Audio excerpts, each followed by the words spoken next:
Well, hi, everybody. Welcome to NAUI's Dive Team Report. I'm your host, Greg Martin. You know, as divers, we've all heard stories of shark attacks. Sharks have been the fodder of books, television, and movies. All of the creatures in our oceans, the shark. Of all of the creatures in our oceans, the shark has been vilified beyond any other. In fact, you are more likely to be hit by lightning or having a stroke than being attacked or killed by a shark. Sharks are quickly becoming not the most dangerous, but the most endangered of species.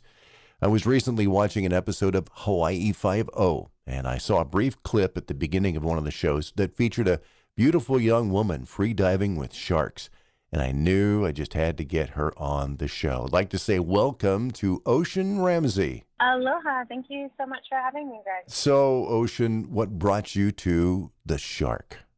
I guess just growing up in the water. I mean, my name's Ocean, so my parents obviously love the water. My dad was an avid diver, actually dive instructor as well. So just kind of growing up in the water and getting to see the sharks for what they really are. I didn't grow up with the movie Jaws, so I just got to see how incredible they were without any kind of preconceived notions or influence from the media. And as I grew up and, furthered kind of my career in marine biology and research and also diving, becoming a dive instructor and teaching around the world. And again, spending so much time with sharks and realizing that a very common question for people getting into diving, getting into the ocean was, are we going to see a shark, in a very scared kind of manner? And I was more than happy to introduce them to sharks and quickly dispel the kind of common misperceptions that people have about sharks. And that really pushed me into conservation, especially with the research, just doing population counts for sharks. And throughout my lifetime, I've seen sharks pretty much everywhere I would dive around the world. I mean, and we're talking like over 30 countries being wiped out. So it's really sad. Once you get to know them, you're just shocked at how incredible they are. And you're shocked to find out that they're being killed for a really ridiculous reason. Like soup. And, that never really made any sense to me, to completely obliterate a species purely for a selfish reason. In fact, there's a scene you probably remember in the Star Trek IV, the Voyage Home film, where Spock is talking about whales. He says, to hunt a species to extinction is not logical. And the doctor that he's talking to said, whoever said the human race was logical? A great deal of your efforts are aimed at the most notorious of the shark family, the great white. Is there a reason for that? I have focused a lot of my conservation work specifically on great whites because that is my master's research, studying shark behavior, biology, physiology, the way they interact with one another and establish a social hierarchy and with other species, but also specifically from a conservation standpoint. I think that's one of the most iconic and most misunderstood species. Yes, they are apex predators, but they're not mindless, and they're definitely not monsters. And I mean, I've been outside the cage with them quite a lot. I've been diving in front of sea lion colonies to set receivers and deploy tags and set hydrophones for other cetaceans in the area. And I've had a lot of opportunities to see them, kind of on their level. And they're not puppies. Yeah, they're definitely apex predators. They do deserve an extremely high level of respect. But again, extremely misunderstood and way more cautious, way more cautious than people give them credit for. I think it's funny, actually. Well, it's not really funny, but people off of California that are suddenly realizing that there's white sharks there. But the thing is that they've been there for a really long time, like since before humans. And it's just that with drones and GoPros and all this extra technology that we have now, we're starting to realize where these aggregation sites are, like pupping down off of like Santa Monica and area. And so it's really been kind of difficult in the beginning, I think, to reach people because of the misperceptions. But again, using images showing that people can actually coexist. Actually, that specific piece I did, free diving with Bella, the great white shark, and I was holding onto her dorsal, literally touching her, swimming right next to her, was trying to go for the anti-Jaws, just to show the reality of, That movie, Jaws, the little blonde girl, she gets eaten by the great white. But what's the reality? The reality is that we can coexist. And like I said in my TED Talk, in order to coexist, they need to exist. And right now they're just being wiped off the face of the planet. And that's tragic for marine ecosystems. That's tragic for future generations. They're kind of slowly turning into the unicorns of the sea, which was already rare to see. But I go into schools and I talk to kids, and you should see how excited they are to learn the science behind sharks and how excited they are at the opportunity of maybe someday they get to study a great white shark. But the sad reality is that they may go extinct within our lifetime if things continue the way that they are. So what's the most important message that you want people to take away from this interview? Kind of the approach that we've taken is, one, we need to kind of get over that wall of fear with people. And that's kind of where we're using immersive programs to actually get people in the water so they can see sharks eye to eye, face to face, and realize for themselves, like, hey, oh my gosh, I'm in the water, I'm surrounded by sharks, and I'm not getting eaten. Now you can see images and videos of that happening around the world all the time now. Now it's a more common thing. Like, we're like, oh, okay, people can go in the water with a shark and they're not getting eaten, which helps people understand that, like, hey, it's actually really rare that they ever make a mistaken identity bite or they have a competitive bite. And so that's kind of the number one, I think, biggest misperception is that most people would think anytime a shark swims past you, it's going to swim over and bite you. And the reality is actually there's millions and millions and millions of people that go in the water every single day.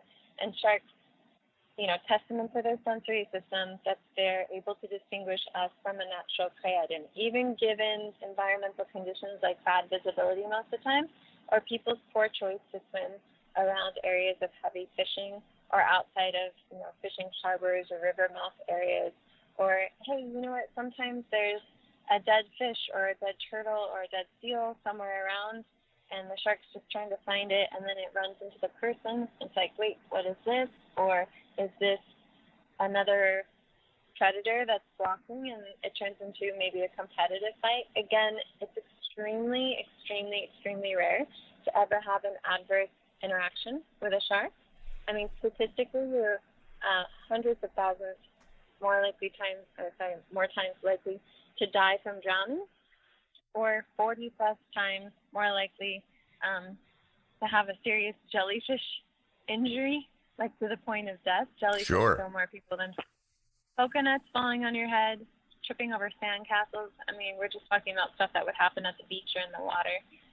So really, it's like this hysteria that people have about sharks is pretty statistically unrealistic. And here I am literally diving with them every single day.